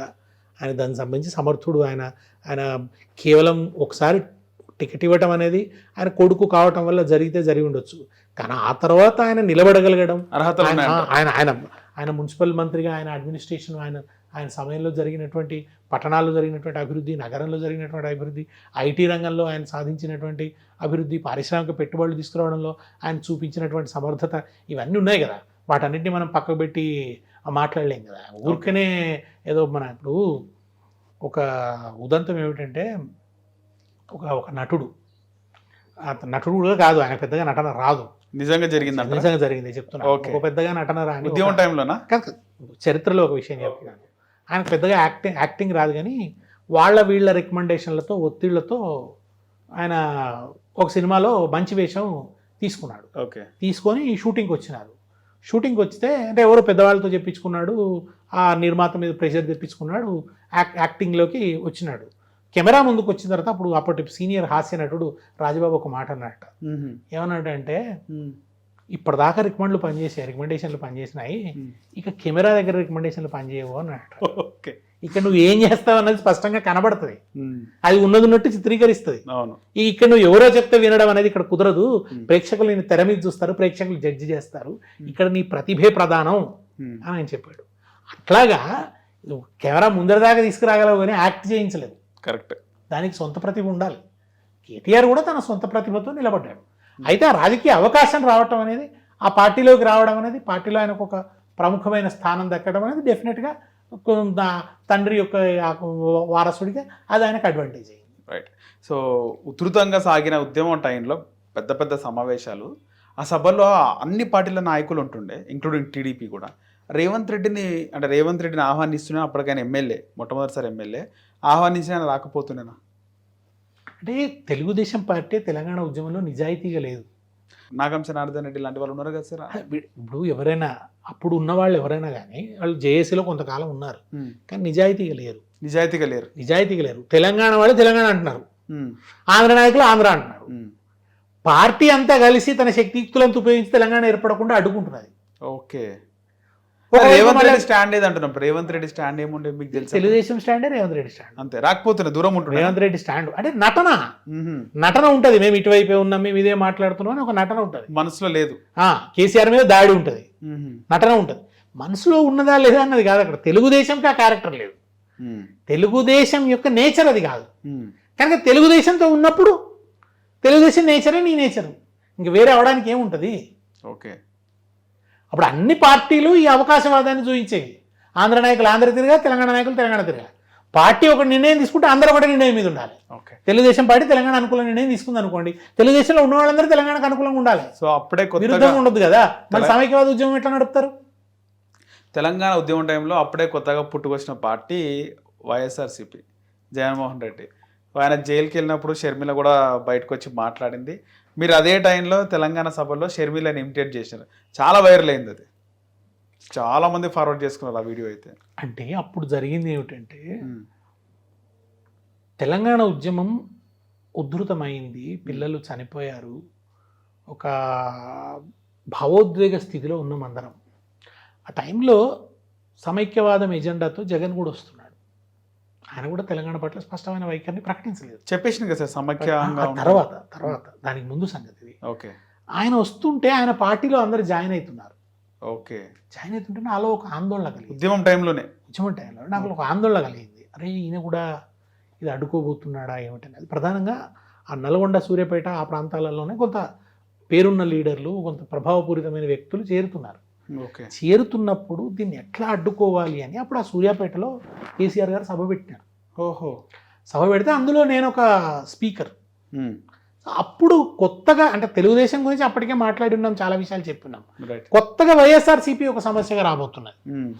రాబోతున్నప్పుడు అప్పుడు వైఎస్ఆర్సీపీ నిజస్వరూపం ప్రజలకు చెప్పాలి. అది కూడా సమైక్యవాద ఎజెండాతో ఉంది. దాని తర్వాత ఆయన పూర్తి సమైక్యవాద ఎజెండా తీసుకొని వెళ్ళిపోయాడు కూడా. ఆయన మొత్తం తెలంగాణ వదిలిపెట్టి ఇంకా ఆశలు జాలించుకొని వెళ్ళిపోయిన పరిస్థితి కూడా ఉంది. రైట్. అప్పుడు అది అర్థం కావడం కోసం నేను ఆ విషయం చెప్పవలసి వచ్చింది. నేను కొంచెం ఆర్టిస్ట్ని కనుక పాటలు పాడుతూ లేదా కొంచెం పొయిటిక్ స్టైల్లో అట్లాగో ఆ ఒక ఇమిటేషన్ కూడా వచ్చి ఉండదు. నాకు కొంచెం మాట్లాడేటప్పుడు ఎవరి గురించి మాట్లాడినప్పుడు ఆ ధ్వని ఒక్కొక్కసారి వస్తుంటుంది. అది ఓకే. కావాలని చేయకపోయినా ఒకసారి జరుగుతుంటుంది. అట్లా ఇమిటేషన్ కూడా జరిగింది. అందుకోసం మాట్లాడాల్సి వచ్చింది. ఆ తర్వాత ఏమన్నా రియాక్షన్ ఉండనా మీరు ఆ విధంగా మాట్లాడిన తర్వాత? లేదు. తెలంగాణ ఉద్యమంలో ప్రజల బలం ఉంది. నేను అప్పుడు టీచర్గా ఉండి ఉద్యమంలో నేను చాలా ఘాటుగా మాట్లాడాను. చాలా ఘాటైన ఒక తీవ్రమైన అటాక్ చేసాం అప్పుడు సమైక్యవాదం మీద. అయినప్పటికీ అప్పుడు మమ్మల్ని ఏం చేయలేకపోయారు. ఎందుకు అనంటే ఏం చేయలేక కాదు, చేయాలని ఉన్నా చేయలేకపోయారు. ఎందుకంటే ప్రజాబలం ఉంది, ప్రజలు తిరగబడతారనే భయం ఉంది. ఆ భయం ఉండడం వల్ల ఏం చేయలేకపోయారు. ఓకే.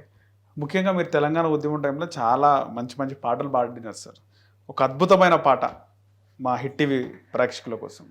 చాలా పాడినాము, అప్పుడు చాలా చేసినాము. నేను ఎక్కువగా సిద్ధారెడ్డి గారి పాట పాడేది. నందిని సిద్ధారెడ్డి గారు రాసింది. జయశంకర్ గారి మీద నేను రాసిన పాటలో ఒక లాస్ట్ చరణం అంటే నాకు ఇష్టం. అది ఓకే. ఉద్యమం అంటే ఇప్పుడు ఉరుకుతున్న ప్రవాహం, స్వాభిమాన సమరంలో జాగృత జన సమూహం, సమానత్వ విలువ కొరకు సాగుతున్న పయనం, స్వరాష్ట్ర సాధన కోసం జరుగుతున్న సమరం, ఆంధ్ర వలస పాలనకు ఇది అంతిమ చరణం, చేరువలోనే ఉన్నది చెరవీడే సమయం, ఆ ఉదయంలో ధ్వనించును, ఆ ఉదయంలో ధ్వనించును జయశంకరు హృదయం. తెలంగాణ చెరువు తీరు మన జయశంకరు సారు, అలుగు దుంకి పారు పదునైన మాట జోరు, పాలు పోసుకున్న పజ్జొన్న కంకులల్లా, పైకి పైకి ఎగిరే ఆ పాల పిట్టలల్లా, మీ ఆశయాల వ్రాలు కనిపించే ఆనవాలు. రైట్. అద్భుతంగా పాడారు సార్. అలాగే గోరెటి వెంకన్న గారిది సెటరికల్ పాట కూడా ఉంటుంది, ముఖ్యంగా ఆంధ్ర తెలంగాణ. నేను అందరి పాటలు పాడేవాడిని. ఒక సెటరికల్ పాట కూడా పాడినారు. చాలా మంది ఏమో వాళ్ళు రచించినవి మాత్రమే పాడతారు. నేనేమో ఉపన్యాసం కూడా చెప్పేవాడిని కనుక ఉపన్యాస సందర్భంలో నేను చెప్పే విషయానికి ఏ పాట సూట్ అవుతాయి.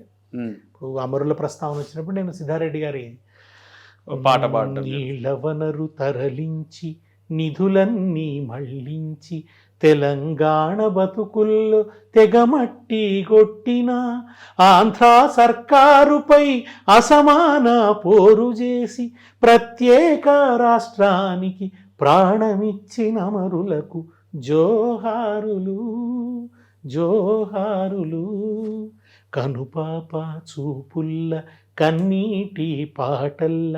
బాగా ఇష్టమైన లైన్స్ ఇవి. ఎన్నీల దీపాల ఎలుగులైనోళ్లకు ఏటి పాయల నీటి ఊటలా జోహార్, గట్ల మీది గడ్డి చిలుకలా జోహార్. గడ్డి చిలుకల జోహార్ అనేది చాలా కొత్త కవి సమయం. గట్ల మీద ఉన్న గడ్డి చిలుకలు కూడా అమరులకు జోహార్లు చెప్తున్నాయనే మాట. అది నాకు అంటే అది ఒకటి చాలా నేటివ్ టచ్ ఉన్న ఇమేజ్, కొత్త ఇమేజ్. అప్పటి వరకు ఎవరు ప్రయోగించలేదు కవిత్వంలో ఎక్కడ. గట్ల మీది గడ్డి చిలుకలా జోహార్, చిలుకలా జోహార్, వరి మొలకలా జోహార్, జోహార్, వరి మొలకలతో జోహార్ అని చెప్పటం కూడా కొత్త ఎక్స్ప్రెషన్స్, అండ్ అది తెలంగాణ నేటివిటీకి చాలా సన్నిహితంగా ఉండడం వల్ల ఇట్లా నాకంటే ఎక్కువ పొయిటిక్గా ఉన్నవి, ఎక్కువ హార్ట్ టచింగ్గా ఉన్నవి, ఇవి నేను బాగా నా మనసులో రికార్డ్ అయ్యేవి.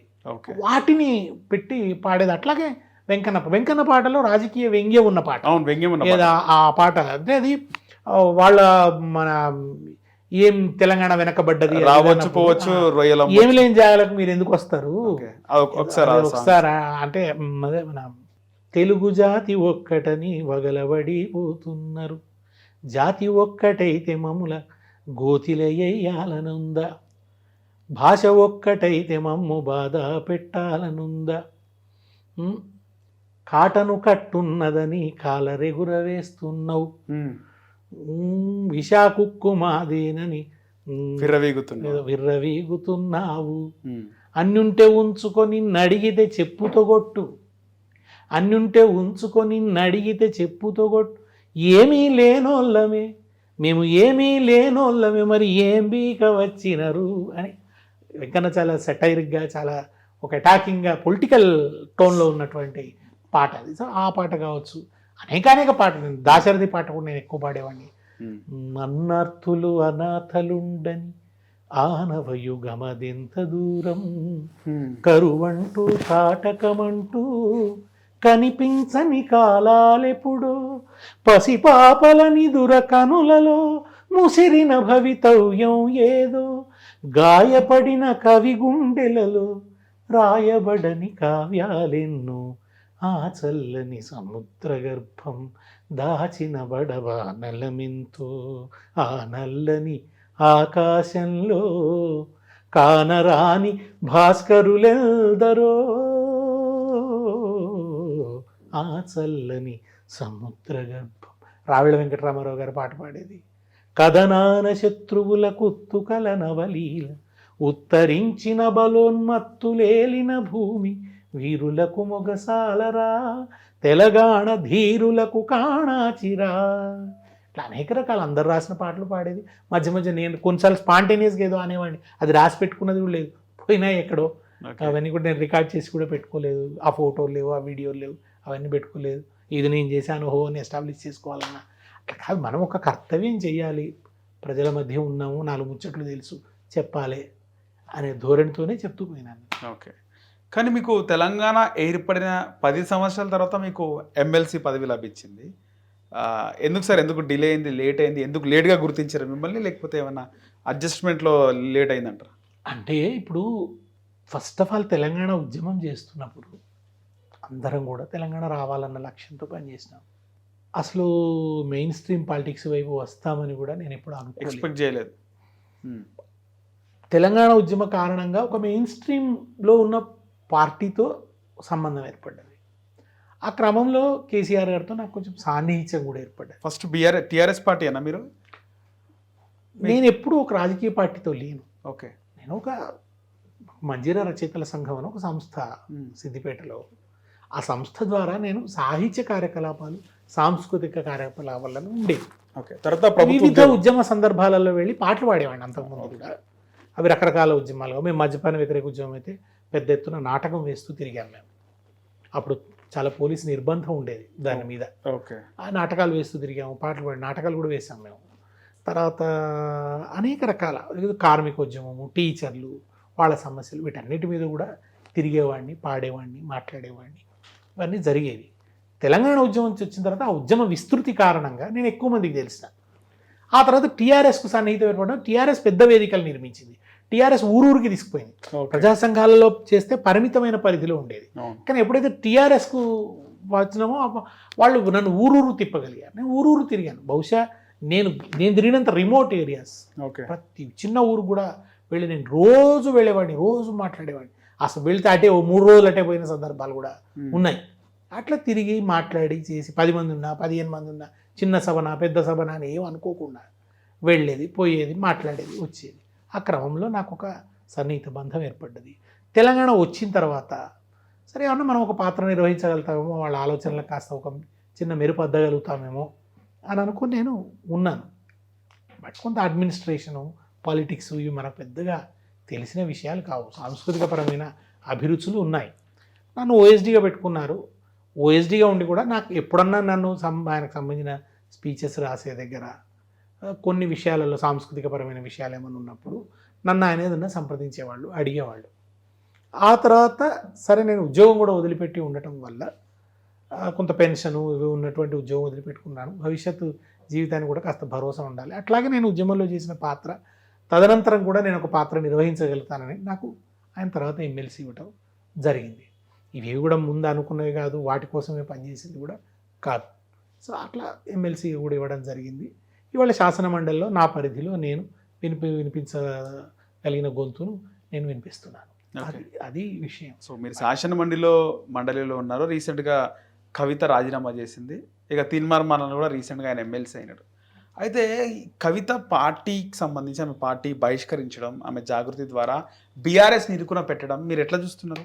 కవిత గారు ఏ కారణాల చేత పార్టీకి దూరం అయ్యారన్నది స్పష్టంగా నాకైతే తెలియదు. ఆమె చేస్తున్న ఆరోపణలు కూడా ఆమె అంతకుముందు ఉద్యమంలో చెప్పిన వాటికి వైరుధ్యంతో కూడి ఉన్నాయి. ఉద్యమంలో చెప్పినవి కావచ్చు, 10 ఏళ్ల ప్రభుత్వంలో కావచ్చు, చెప్తున్నవి వైరుధ్యంతో కూడి ఉన్నాయి. ఆ రోజు చెప్పిందని ఈరోజు ఆమె ఖండిస్తున్నది. కాళేశ్వరం ప్రాజెక్ట్ ఉంది అనుకోండి, కాళేశ్వరం ప్రాజెక్ట్ చాలా గొప్ప ప్రాజెక్ట్ అని ఉపన్యాసాలు చెప్పింది. తర్వాత అసలు కాళేశ్వరం ఉపయోగపడని ప్రాజెక్ట్ కింద మాట్లాడుతుంది అనుకోండి. అది సమంజసమైనటువంటి వైఖరి కాదు. భౌగోళిక తెలంగాణ వచ్చింది కానీ సామాజిక తెలంగాణ రాలేదు. ఇప్పుడు అడ్మినిస్ట్రేటివ్ పరమైన విభజనని మనం కోరుకున్నది, పరిపాలన పరమైన విభజనని. ఏకాఏకి సామాజిక తెలంగాణ రాదు, ఏకాఏకి ప్రజాస్వామిక తెలంగాణ రాదు. ప్రతిదీ ఒక ప్రాసెస్. నిరంతరం సమాజాన్ని ప్రజాస్వామీకరించే దిశగా పనిచేస్తూ పోవాలి, ప్రయత్నిస్తూ పోవాలి. అంతే తప్ప ఒక తెలంగాణ ఉద్యమమే దాని పరిమితే అది. అది అడ్మినిస్ట్రేటివ్ పరంగా ఒక విభజన, ఒక రాష్ట్రం ఏర్పడడం. మళ్ళా ఏర్పడిన రాష్ట్రంలో అనేక భారతదేశంలో ఉన్న సమస్యలన్నీ ఇక్కడ ఉంటాయి. మొత్తం నిరుద్యోగం, తెలంగాణ ఏర్పడంగానే నిరుద్యోగం పోతుందంటే పోదు. నిరుద్యోగ సమస్య ఉంటుంది, పేదరికం సమస్య ఉంటుంది, లింగ వివక్ష సమస్య ఉంటుంది, కుల వివక్ష సమస్య ఉంటుంది, డిగ్రీలో తేడా ఉండొచ్చు, ఒక దగ్గర ఎక్కువ ఉండొచ్చు, ఒక దగ్గర తక్కువ ఉండొచ్చు, రకరకాల వీటన్నిటి మీద పోరాటాలు నడవవలసిందే. చైతన్యపూర్వకమైనటువంటి కృషి జరగవలసిందే. రాత్రికి రాత్రి ప్రజాస్వామిక తెలంగాణ ఏర్పడడానికి ప్రజాస్వామిక భారతదేశమే లేదు. ప్రజాస్వామిక తెలంగాణ, ప్రజాస్వామికత అనేది ఒక ప్రాసెస్. అది మన జీవితాల్లో రావాలి, అధికారాల్లో రావాలి, కుటుంబాల్లో రావాలి. దాని అనేక కోణాల్లో ఆ దోహద కృషి జరగాలి. అంతే తప్ప రాకుంటే రావడం కోసం ప్రయత్నం చేయడమే అందరం, అంతే. కొంత జరిగింది ఏమిటి? నీళ్ల సమస్య పరిష్కారం అయింది చాలా వరకు. నీళ్ల సమస్య పరిష్కారం అయింది, కరెంట్ సమస్య పరిష్కారం అయింది, ఇమీడియట్ రిజల్ట్స్ అవి.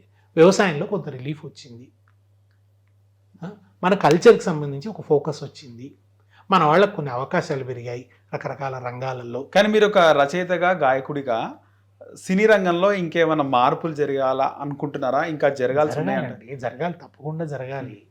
తెలంగాణ కంటూ ఒక సినిమా రంగం ఏర్పడాలి. అది ప్రభుత్వమే అనుకుంటే జరిగే. ఇంకా ఏర్పడలేదంటారా? తెలంగాణ సినిమా రంగం లేదు ఇప్పటికీ కూడా. ఇప్పటికీ ఆంధ్ర వాళ్ళ చేతిలోనే ఉందంట సినిమా రంగం. అంటే ఇప్పుడు దానికి చారిత్రక కారణాలు ఉన్నాయి. సినిమా మొదట మద్రాసులో ప్రారంభమైంది, అక్కడి నుంచి సినిమా ఎదిగింది. తెలంగాణకు సినిమా రంగానికి చాలా ఎడం ఉంది, గ్యాప్ ఉంది, దూరం ఉందంట, చాలా దూరం ఉంది. తెలంగాణ నిజాం రూల్లో ఉంది. ఓకే, ఇక్కడ సమస్యలు వేరు, ఇక్కడ ప్రయాణం వేరు, ఇక్కడ ప్రాసెస్ వేరు. ఇక్కడ సినిమా లాంటి ఒక రంగం అభివృద్ధి చెందడానికి కావాల్సినటువంటి పునాదులు, ఇక్కడ అభిరుచులు వేరంటారు, పునాదులు లేవు. సామాజిక పునాదులు, ఆర్థిక పునాదులు లేవు. అంత ఒక పెద్ద అకాడమిక్ సబ్జెక్ట్ అది. ఓకే, తర్వాత ఎంతెందుకు ఇప్పుడు నీకు ఇక్కడ వాళ్లకు స్త్రీలు వేదికలెక్కి అభినయించేటువంటి సంస్కృతి లేదు తెలంగాణ. నీకు ఒగ్గు కథలో మగవాళ్లే స్త్రీ వేషం వేస్తారు తప్ప ఆడవాళ్ళు వచ్చి వేషం వేయడం లేదు. ఒక సొసైటీ, అట్లాంటి సొసైటీ ఇది. ఓకే, అక్కడ ముందే నాటకాలు వచ్చాయి, స్త్రీలు యాక్ట్రెస్లు అయ్యారు. ఓకే, వాళ్ళు అక్కడి నుంచి సినిమాల్లోకి వెళ్ళారు. అక్కడ ఒక డిఫరెంట్ కల్చర్, డిఫరెంట్ ప్రయాణం. అయితే ఆంధ్రప్రదేశ్ ఏర్పడిన తర్వాత ఆ సినిమా పరిశ్రమ తెలంగాణ జీవితాన్ని చిత్రించడంలో కానీ, తెలంగాణ ప్రజలను చూపించడంలో కానీ అది వివక్ష చూపించింది. పైగా చూపించకపోగా అవమానకరంగా చూపించింది. వీళ్ళ భాష బాగుండదు, వీళ్ళ సంస్కృతి బాగుండదు, వీళ్ళు జోకర్లలా ఉంటారు అన్నట్టుగా చూపించింది. విలన్లకు, తెలంగాణ విలన్లకు, జోకర్లకు రకరకాలుగా అనేక. వీళ్ళ భాష బాగుండదు. ఏం భాష రాదు ఈ భాష, నువ్వు మాట్లాడితే ఒక్క ముక్క అర్థమైంది లేదని ఒక సినిమా. తెలంగాణ భాష లేదు ఇప్పుడు సినిమా లేవు కదా సరే. సరే ఇప్పుడు తదనంతర కాలంలో ఇప్పటికి కూడా ఇంకా మంచి తెలంగాణ భాష సినిమాల్లోకి రాలేదు.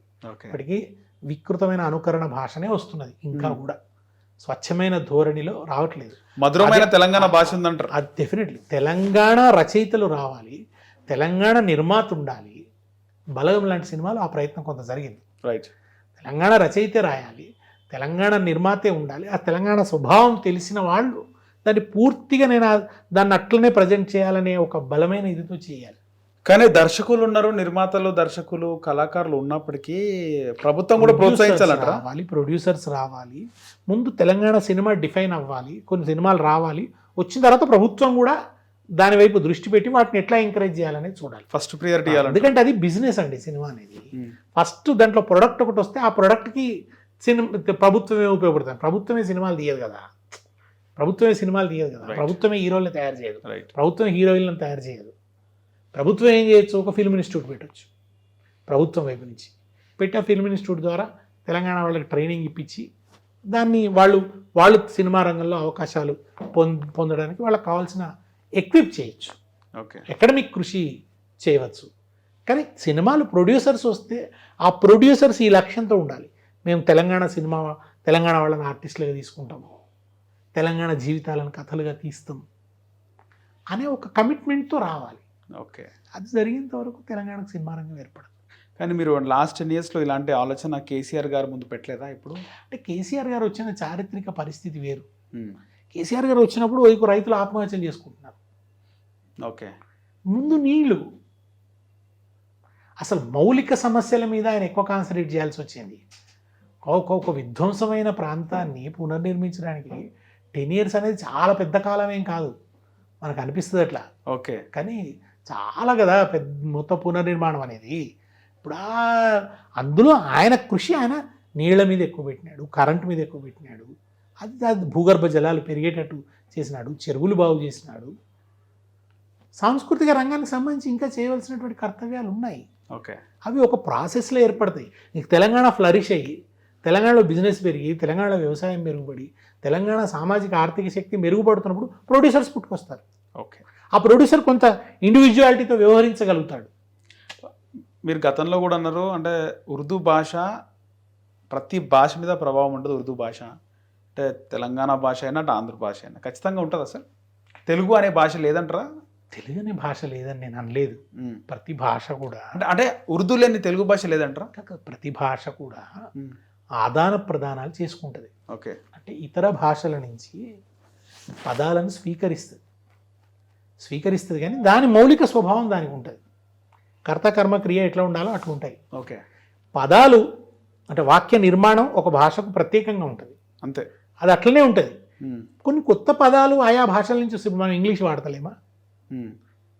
మనం మాట్లాడితే అనేక ఇంగ్లీష్ పదాలు వాడతాం కదా.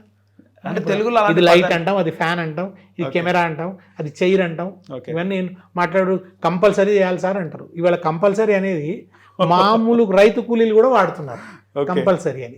అటువంటి కొన్ని పదాలు, బస్ అంటున్నాం, బస్కి ఇంకో పేరు పెట్టుకున్నామా, చతుశ్చక్ర శకటం అనో ఏదో అంటలేం కదా. ఫ్యాన్ అంటే పంక అంటాం. పంక అనేది ఉర్దూ మళ్ళీ ఉర్దూలో ఉంది. కానీ తెలుగులో మనం అంటూ ఒక ప్రత్యేక పదమేమి లేదా సార్? అసలు పెట్టుకోలేదు. ఇంకా తెలుగుకు ఒక సమస్య ఏమిటంటే, ఇది చాలా అకాడమిక్ చర్చ నరేష్. తెలుగు వ్యవసాయిక భాషగానే ఆగిపోయింది. ఓకే. పారిశ్రామిక భాషగా ఎదగలేదు. దానికి ఆ సమస్య ఉంది. తెలుగు భాష సంపూర్ణంగా సమస్య ఎందుకు వచ్చింది అంటే, తెలంగాణ వాళ్ళ భాషలో ఉర్దూ పదాలు ఎక్కువ ఉండడాన్ని వెక్కిరింతగా చూపించినప్పుడు, ఓకే, అదನ್ನು ఒక వెక్కిరింతగా వాడినప్పుడు, తర్వాత సాహిత్య లోకంలో కూడా దీన్ని వెక్కిరించారు. ఉర్దూ కలిసిన తెలుగు అని వెక్కిరించారు, మీది స్వచ్ఛమైన తెలుగు కాదు అని. అప్పుడు జవాబు చెప్పవలసి వచ్చింది ఏంటంటే, స్వచ్ఛమత అనేది ఉండదు, ప్రతి భాషలోనూ అన్ని భాషల ప్రభావం ఉంటుంది అని. ఆంధ్ర ప్రాంతం వాళ్ళ వ్యవహారంలో కూడా ఉర్దూ పదాలు కలిసి ఉన్నాయి అని చెప్పాను నేను. లేవని మీరు అనుకుంటే కరెక్ట్ కాదు. ఏంటండి కబూర్లు అంటారు, ఖబర్ అనేది ఉర్దూ. ఖబర్ అసలైన తెలుగు అండి మాది అంటారు, అసలు అంటే ఉర్దూ. మాది సిసలైన తెలుగు, సిసల్ అంటే ఉర్దూ. మాది నిఖార్సైన తెలుగు, నికాలస్ అంటే ఉర్దూ. ముక్తసరిగా మాట్లాడే ముక్తసర్ అంటే ఉర్దూ. ఇట్లా చాలా ఉన్నాయి, అనేక మాటలు. అయ్యో ఈ ఉర్దూ అని మనకు తెలియదు, ఇప్పుడు ఆశ్చర్యపోతాం. అటువంటి చాలా ఉన్నాయి. కనుక వాటి నుంచి ఉర్దూ అనేది అన్ని భాషల మీద దాని ప్రభావం ఉన్నది, హిందీ మీద దాని ప్రభావం ఉన్నది, తెలుగు మీద దాని ప్రభావం ఉన్నది, ఆంధ్ర ప్రాంత తెలుగు మీద ఉన్నది. మీరు ఎవరి తాలూకా అంటారు, తాలూకా అంటే ఉర్దూ. మా ఇలాకా అంటారు, ఇలాకా అంటే ఉర్దూ. అదే కాదు, మన మీద మరాఠీ ప్రభావం ఉంది. తెలంగాణ వాళ్ళకు మరాఠీ ప్రభావం కూడా. ఓకే. ఇప్పుడు మనం పోరి పోరడా అనే మన దగ్గర ఉన్నాయి. పోర్గి పోర్గా అనే మరాఠీ నుంచి వచ్చింది. ఎందుకంటే మన హైదరాబాద్ స్టేట్ మరాఠీ ప్రాంతంతో కలిసి ఉంది. అవును. మనం ఇక్కడ పిట్లా చేసుకొని తింటాం. పిట్లా అనేది మహారాష్ట్ర నుంచి వచ్చినటువంటి వంట. ఓకే. పిట్లా అంటే సార్ శనగపిండితో చేస్తారు. ఓకే. సో అది మహారాష్ట్ర నుంచి వచ్చింది. మనం మహారాష్ట్ర సంస్కృతి, విఠల భక్తి ఎక్కువ తెలంగాణలో. విఠలాపూర్, తిరుపతి కంటే ఎక్కువ విఠలాపూర్ పోయేవాళ్ళు తెలంగాణ ప్రాంతం నుంచి. ఇప్పుడు తగ్గింది. పూర్వం విఠలాపూర్ పోయేవాళ్ళు. దగ్గర మీకు తెలంగాణలో విఠల్ అనే పేరు ఎక్కువ కనబడుతుంది. అవును, విఠల్ చాలా మందికి ఉంటుంది. తుకారాం, విఠల్, ఈ ప్రభావం ఎక్కువ ఉంది. ఆ విఠల భక్తి కీర్తనలు పాడేవాళ్ళు. నా చిన్నప్పుడు నేను వినేవాడిని. మా ప్రాంతంలో బ్రాహ్మణులనే కాదు, బీసీ కులాల్లో ఉండేది. విఠల్ అనే పేరు ఎక్కువ పద్మశాలీలకు ఉండేది. వాళ్ళు మహారాష్ట్రకు పోయి వచ్చేవాళ్ళు. వాళ్ళ ఆ తుకారాం అభంగాలు పాడడం విన్నాను నేను చాలా చిన్నప్పుడు. కనుక ఇవన్నీ కూడా సంగమ సంస్కృతి. ఏది కూడా పూర్తి విడివడి ఐసోలేట్గా ఉండదు. అది నేను ఆ రోజు చెప్పదలుచుకున్నాను. దానికోసం చెప్పినాను. అది చాలా పాత కథ, అప్పటి చర్చ అది. సార్ చాలా వరకు కబురు అని అంటారు, ఏమంటే కబురు చేసినారంట కదా అని. ఆ కబురు అనేది మీరు ఉర్దూ పదం అని అంటారు. తెలుగులో కబురు అనే పదం లేదంటారా? అలా దానికి మీనింగ్ ఇంకోటి లేదంటారా? అంటే ఇప్పుడు ఖబర్ అనేది ఉర్దూ నుంచే వచ్చింది. ఓకే. కబుర్లు దాన్ని తెలుగు పదం అంటే ఒక భాష, వాటిని ఏమంటాం అంటే అన్యదేశములు అంటాం. వేరే భాష నుంచి వచ్చి మన భాషలో చేరుతాయి పదాలు. అవి కొంచెం రూపం మార్చుకొని కూడా చేరుతాయి. ఒత్తు కాబోయి మామూలు కాయ అది. ఓకే. అట్లాగే ఇప్పుడు మనం సమాచారం అంటాం. ఓకే. సమాచారం అనేది కూడా నిజానికి సంస్కృతం నుంచి వచ్చింది. ఓకే. సమాచారం అంటే కూడా అర్థం సమ్యక్ ఆచారం. ఓకే. ప్రవర్తన అని అర్థం. ప్రవర్తన దాన్ని మనం సంగతుల కింద తీసుకున్నప్పుడు సంగతులు అని మాట వాడతాం. సో అట్లా మనం సంస్కృతం నుంచి తీసుకున్నాము, ఉర్దూ నుంచి తీసుకున్నాము, ఇంగ్లీష్ నుంచి తీసుకున్నాము. అనేక రకాలుగా మనం భాషా పదాలని తీసుకొని వాడుతున్నాం. అదేం తప్పు కాదు. అట్లనే భాష పెరుగుతుంది. ఇంగ్లీష్లో అన్నీ ఇంగ్లీష్ కాదు. ఇంగ్లీష్లో హిబ్రూ పదాలు ఉన్నాయి, లాటిన్ పదాలు ఉన్నాయి, గ్రీక్ పదాలు ఉన్నాయి, ఇటాలియన్ పదాలు ఉన్నాయి. అనేక పదాల సముచ్చయం ఇంగ్లీష్ అనేది కూడా. ప్రతి భాష కూడా అట్లా వర్ధిల్. కొన్ని నిర్దిష్టమైన వాటికి మనం మన భాషలో పదాలు తయారు చేసుకోవడం మంచిది. ఇప్పుడు మనం చిన్నప్పుడు కంపాస్ బాక్స్లో మనం విభాగిని, వృత్తలేఖిని, సంస్కృతమే కావచ్చు, మనకు అర్థమయ్యే పేర్లు పెట్టుకున్నాం. ఇప్పుడు ఎవరు అవి అన్నారు, అయిపోయినాయి. ఇంగ్లీష్ మీడియం వచ్చిన తర్వాత అయిపోయినాయి. కానీ తెలుగులో ఆ పదాలు చేర్చుకుంటే శాస్త్ర సాంకేతిక విషయాలను కూడా మనం తెలుగులో బోధించడానికి వీలవుతుంది.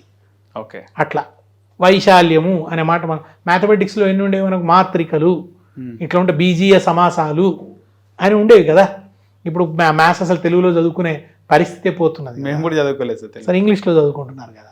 అట్లా త్రికోణమితి, ట్రిగనామెట్రీని త్రికోణమితి అని అనేవాళ్ళం కదా. అవన్నీ అది ఉంటే ఏమవుతుందంటే ఇంకా దాన్ని సులువు చేయటం ఎట్లా అనేది కూడా ఆలోచించవచ్చు. కానీ తెలుగులోనే ఒక నిరక్షరాస్యుడు, ఒక ఆయన కొత్తగా వయసు పెరిగిన తర్వాత నేను తెలుగులో చదవదలుచుకున్నా, నేను శాస్త్రం చదువుకున్నా, సైన్స్ చదవదలుచుకున్నా అంటే సులభంగా చదువుకోవడానికి వీలుగా పుస్తకాలు ఉండాలి కదా. అట్లా అందుకని ఏంటంటే రకరకాలుగా మన భాషలో పదాలు తయారు చేసుకోవడం ఇంపార్టెంటే.